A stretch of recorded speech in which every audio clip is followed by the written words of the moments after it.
Le majordome a trébuché en marchant. En résultat, il a fait tomber par erreur le bébé nouveau-né du riche. Il est mort sur le coup à cause de l'impact. Le majordome est resté figé sur place, terrifié. À ce moment, la vieille dame est venue en tenant son petit-fils nouveau-né. Ayant appris ce qui s'est passé, elle n'a rien dit, a mis le petit-fils dans les bras du majordome, puis s'est retournée et est partie. Le majordome a baissé la tête, regardant le petit Davis sans vie, puis a regardé son propre fils, Jones.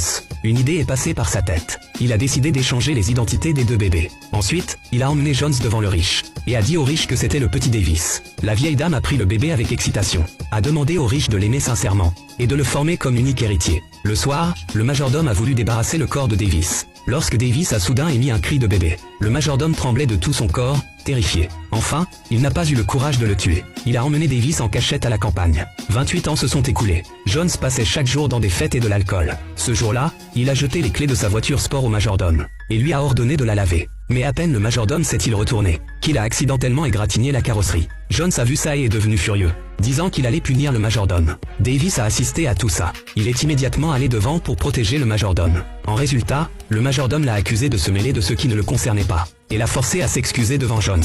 Pendant qu'ils se disputaient, quelqu'un est venu en hâte, disant que la femme du riche était gravement malade et avait besoin d'une opération. Tout le monde est allé immédiatement à l'hôpital. Le riche a demandé à Jones d'être le donneur. Le visage du majordome est devenu instantanément pâle, parce qu'il savait que Jones n'était pas le fils du riche. Si un test de compatibilité était fait, le secret serait découvert. Il a hâté de dire à Jones que cette opération comportait beaucoup de risques, et qu'elle pourrait affecter sa santé. Après avoir écouté, Jones a refusé. Le riche a crié avec colère, accusant le majordome de semer la discorde. Jones a dit directement qu'il ne voulait pas la sauver du tout. Après avoir écouté, le riche est resté interloqué. À ce moment, la vieille dame est arrivée. Jones est allé devant elle pour se plaindre. Après avoir compris la situation, la vieille dame a dit que la maladie de la femme du riche n'était que du malheur. Voyant cette scène, Davis a demandé au médecin si le donneur devait obligatoirement être un parent direct. Le médecin a dit que les parents directs pouvaient augmenter le taux de réussite. Davis a proposé de être le donneur. Le majordome a tenté de l'en empêcher. Davis a insisté pour donner. Il a dit que la famille du riche avait été gentille avec eux. Le riche a été très touché,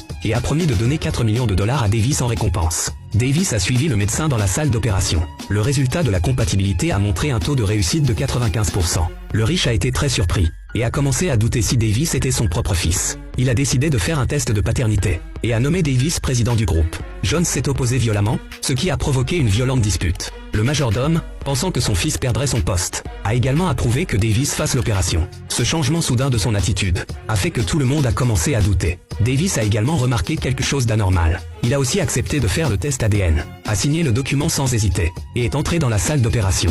Le lendemain, le riche a appelé Davis dans la chambre de sa femme, et lui a dit qu'il allait lui révéler quelque chose de très important. À ce moment précis, le médecin a apporté le rapport du